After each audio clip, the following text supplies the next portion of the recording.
Hello, everybody. It's about that time. Let's go see what's in the fridge today.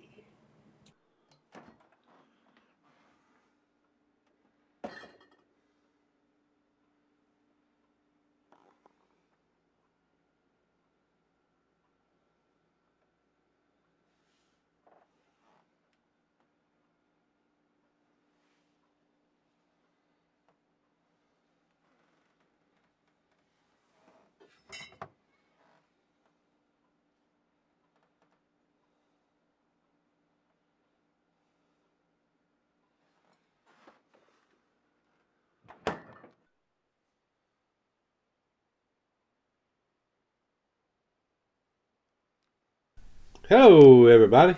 Thanks for stopping by Greg's Beer Reviews today. I certainly appreciate it. Uh, today's beer, is Anchor Brewing Coffee Porter.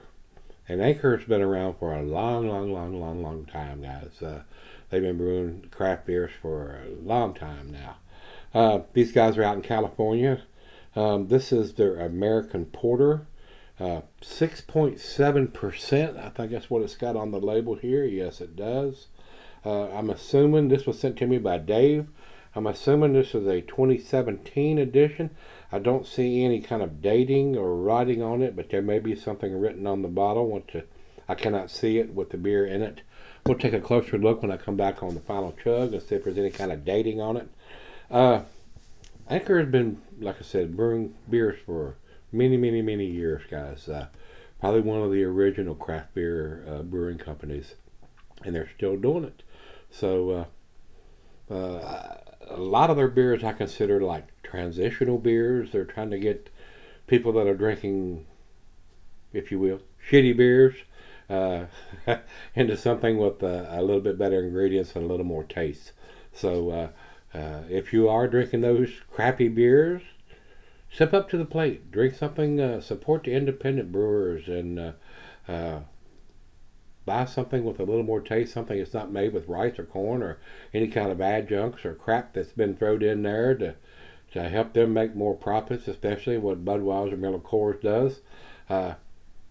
This will be a good one probably, especially if you're into the darker style beers. This is their coffee porter, so I'm anxious to see what this is. It's not a big beer. It's 6.7%. So, with that being said, let me step over to Untappd and see if we have any additional information. They say it is 40 IBUs on the 2017 edition at 6.7%. And like I said, I'll look see if I can find any kind of dating on it when I come back.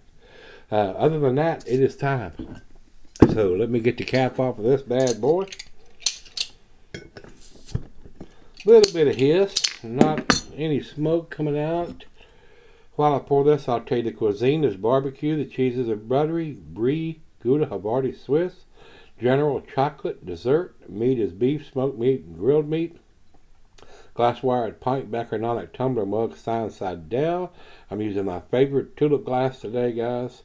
And it says here, not recommended for extended cellarings. And the reason for that is it's brewed with coffee, and coffee fades like hops does, guys.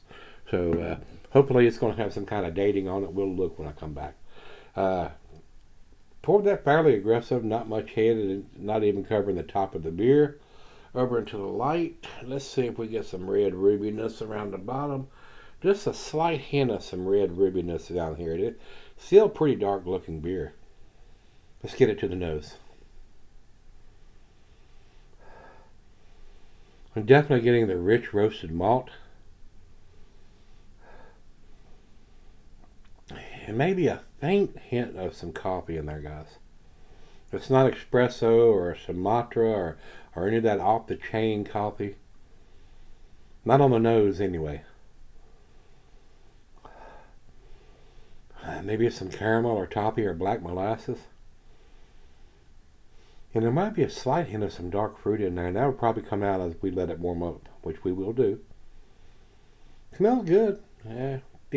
Nothing Anchor has done blows my hair back.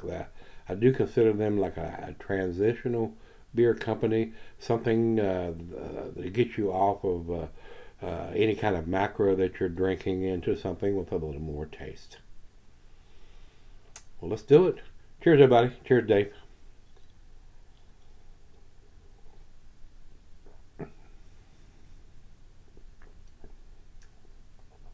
Definitely a little on the thin side. I am getting a little more coffee on the taste than I was on the nose.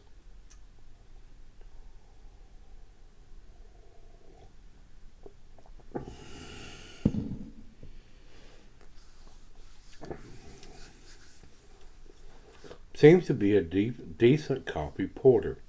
I don't consider it world class or outstanding. I'm not even sure it's going to get to the A category. But we're going to sip on this for a little bit and see where it ends up. Let it come up to room temperature and see if we can get any of that dark fruit and stuff that may be hiding in there now that it's right out of the fridge. Stick around. I'll be right back. Alright guys, I'm back. Got just a little left here. In my humble opinion, I think they could use a little bit of flaked oats in this to give it just a little nicer mouthfeel, a little creamier mouthfeel, if you will. There's probably a lot of you guys that probably could or do drink this beer for breakfast.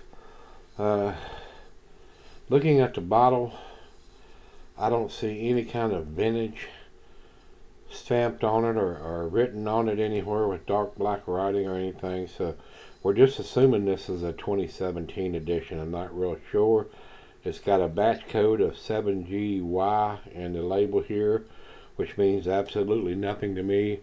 They have the ability to print a bottled on date there, and they choose not to.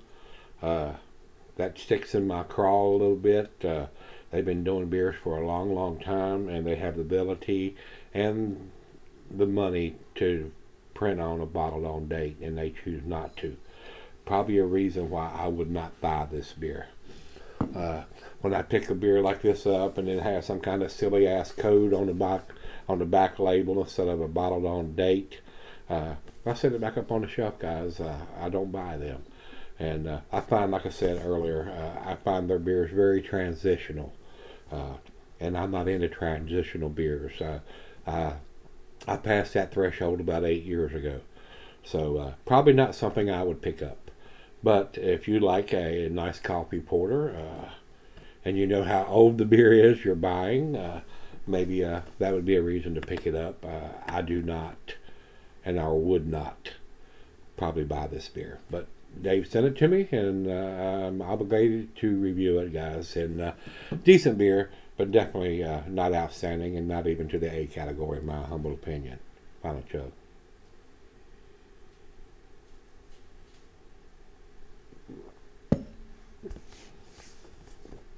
Rich roasted malt, hints of coffee in there, maybe some black molasses, caramel toffee. Might get a little bit of some raisins or plums, not much. Really have to look for it to find it. Find it very thin, kind of watery. Like I said, probably not something that I would buy. To me, guys,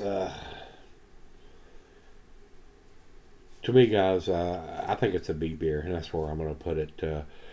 May go against the grade on this one. This is just my opinion.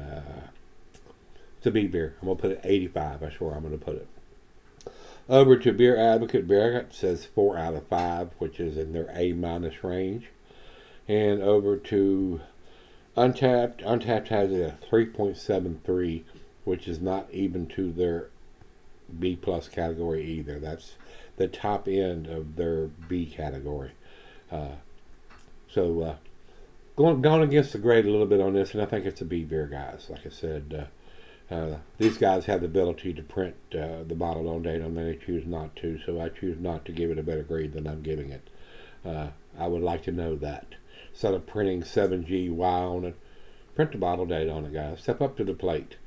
Don't be back in the crowd. Step up to the plate. You can do it. I know you can. So with that being said, guys, it's a B beer for me, and that's where I'm going to put it. Probably would not buy it. And it may be even available here. Anchor sends stuff all over the country. So that just gives you another reason why they have the means to do the dating, and they choose not to. So you don't see a whole lot of Anchor beers in my fridge, and that's probably one of the reasons, other than most of their stuff is very transitional. So, with that being said, if you've had this one, let me know what you think. Till we meet again, let's go see what's in the fridge.